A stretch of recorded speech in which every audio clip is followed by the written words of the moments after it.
Chicken potato கறி.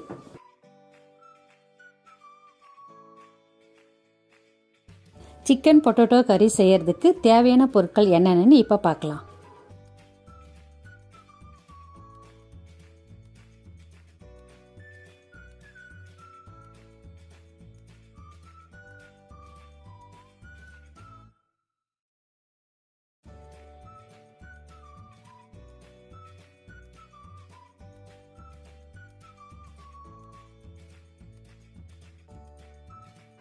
இப்போ அடுப்பு ஆன் பண்ணி ஒரு கடாயை வச்சுக்கலாம்.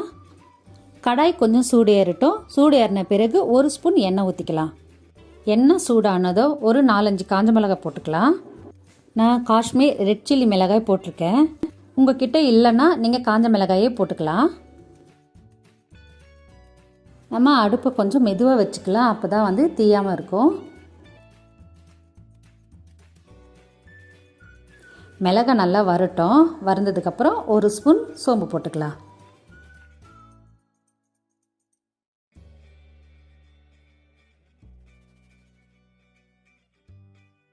ஒரு ஸ்பூன் சீரகம் சேர்த்துக்கலாம். இந்த மசாலா எல்லாத்தையும் போட்டு வதக்கி அரைச்சி செய்கிறப்போ ரொம்ப மணமாக இருக்கும்.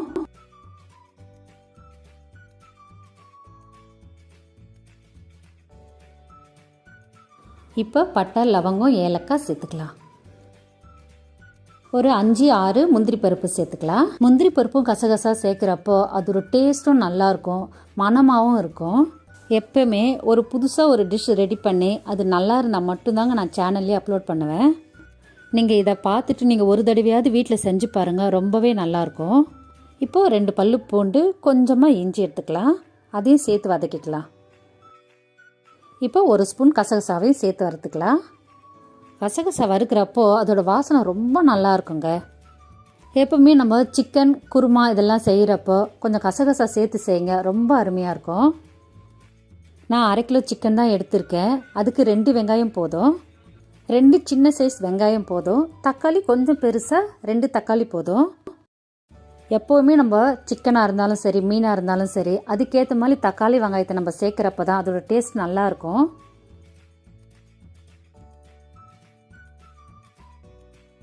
இப்போ ஒரு பச்சை மிளகாய் மட்டும் போட்டுக்கலாம். ஏன்னா ஏற்கனவே நம்ம காஞ்ச மிளகாய் போட்டிருக்கோம்.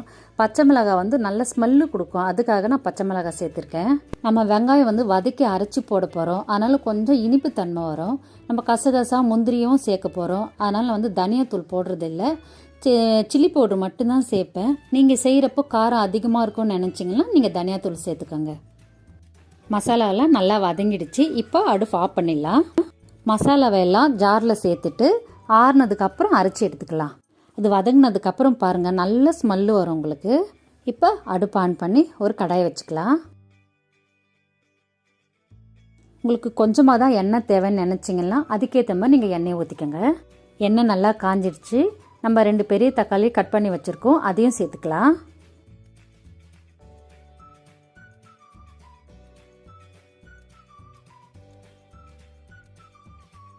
தக்காளி நல்லா வதங்கிறதுக்கு கொஞ்சம் உப்பு சேர்த்துக்கலாம்.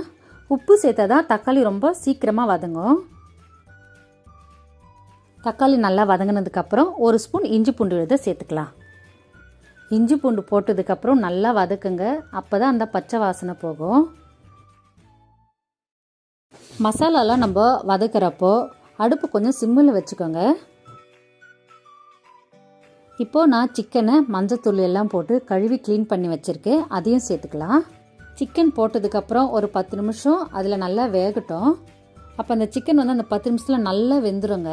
சிக்கன் இந்த மசாலாவில் போட்டு ஒரு 10 நிமிஷம் நம்ம வறுக்கிறப்போ ரொம்ப நல்லாயிருக்கும். நான் 1/4 கிலோ உருளைக்கிழங்கு எடுத்து க்ளீன் பண்ணி கட் பண்ணி வச்சுருக்கேன், அதையும் இப்போ நம்ம சேர்த்துக்கலாம். உருளைக்கிழங்கும் சிக்கனும் சேர்ந்து வறுந்து வரப்போ ரொம்ப நல்லாயிருக்கும். இந்த சிக்கன் பொட்டேட்டோ கறி சீக்கிரமாக செஞ்சிடலாம். நான் சிக்கனில் மஞ்சத்தூள் போட்டு தான் க்ளீன் பண்ணி வச்சுருக்கேன். இருந்தாலும் நம்ம சிக்கன் செய்கிறப்போ கொஞ்சம் மஞ்சத்தூள் சேர்த்து செஞ்சால் ரொம்ப நல்லாயிருக்கும். மஞ்சத்தூள் சேர்த்து செஞ்சால் தாங்க அதில் சிக்கனில் ஒரு வாசனை வரும்ல, அது வராமல் இருக்கும். இந்த சிக்கன் பொட்டேட்டோ கறி நீங்கள் வீட்டில் கண்டிப்பாக செஞ்சு பாருங்கள், ரொம்ப சூப்பராக இருக்கும். நீங்கள் இதை சாப்பாட்டுக்கும் சேர்த்துக்கலாம். இட்லி, தோசை, பரோட்டா, சப்பாத்தி எல்லாத்துக்குமே சேர்த்து சாப்பிட்றப்போ ரொம்ப சூப்பராக இருக்கும். சிக்கனும் உருளைக்கிழங்கும் நல்லா வெந்துடுச்சு. இப்போ பாருங்கள், உங்களுக்கு நல்லா தெரியும், எண்ணெய் தனியாக பிரிஞ்சு வந்திருக்கு பாருங்கள்.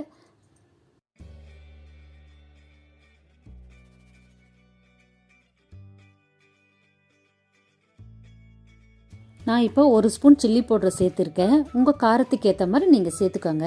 சில்லி பவுட்ரு சேர்த்ததுக்கப்புறம் நல்லா கிளறி விடுங்க. அந்த மிளகாத்தூள் வாசனை நல்லா போகட்டும்.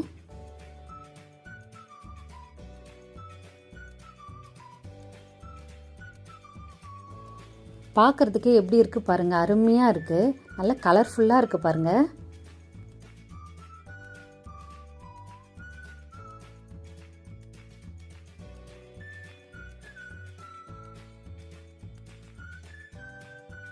சில்லி பவுட்ரு போட்டு நல்லா வதங்கினதுக்கப்புறம் நம்ம அரைச்சி வச்சிருக்க இல்லையா மசாலா, அதையும் சேர்த்துக்கலாம்.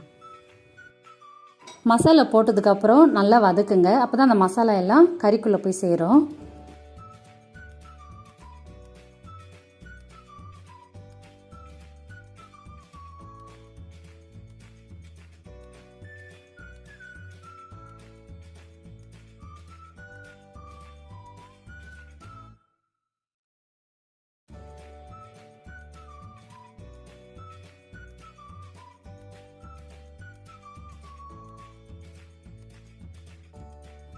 இப்போ கொஞ்சம் கரம் மசாலா சேர்த்துக்கலாம். நம்ம மசாலாவிலையும் பட்டை லவங்கெல்லாம் சேர்த்துருக்கோம். இருந்தாலும் கூட இந்த மசாலாவும் கொஞ்சம் சேர்க்குறப்போ நல்ல வாசனை கொடுக்கும்.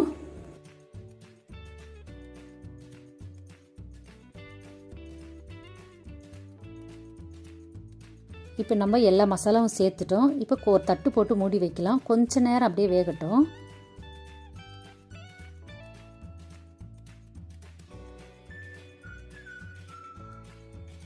மசாலா போட்டதுக்கப்புறம் அந்த ஜாரில் கொஞ்சம் இருக்கு இல்லையா, அதில் கொஞ்சம் தண்ணி ஊற்றி நல்லா அலசி சிக்கன்லேயே ஊற்றிக்கோங்க. வேஸ்ட் பண்ண வேணாம்.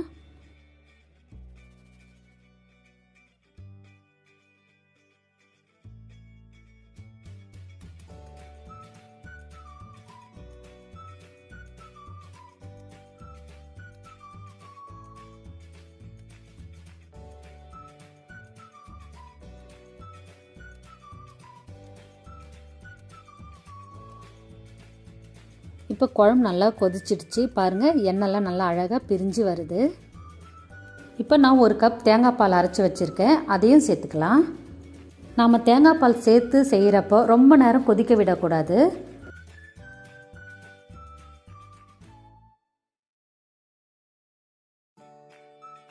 கடைசியாக கொஞ்சம் குங்குமப்பூ சேர்த்துக்கலாம். அப்போ தான் அந்த ஃப்ளேவர் ரொம்ப நல்லாயிருக்கும், கொஞ்சம் கலர்ஃபுல்லாகவும் இருக்கும்.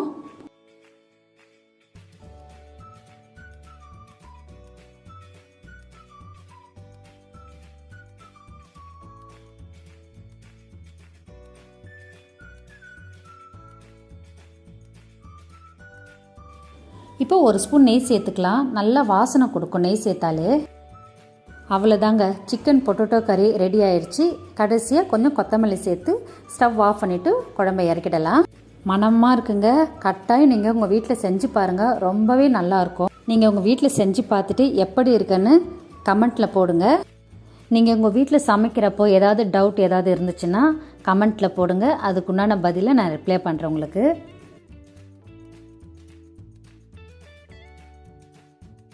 இப்போ நம்ம ஒரு பவுலில் மாற்றிக்கலாம்.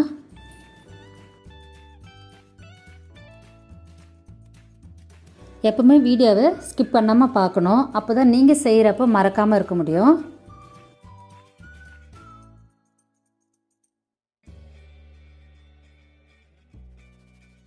பாருங்கள், இது எடுத்து ஊற்றும் போது எவ்வளோ அழகாக இருக்குது. சாப்பிடவும் ரொம்ப நல்லாயிருக்கும்.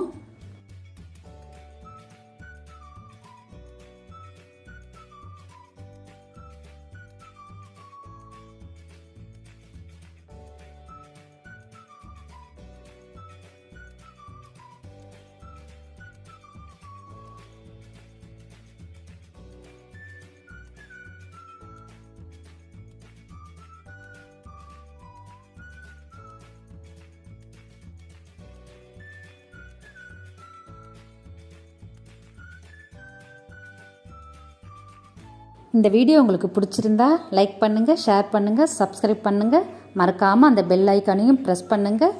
மீண்டும் இன்னொரு வீடியோவில் பார்க்கலாம். வணக்கம்.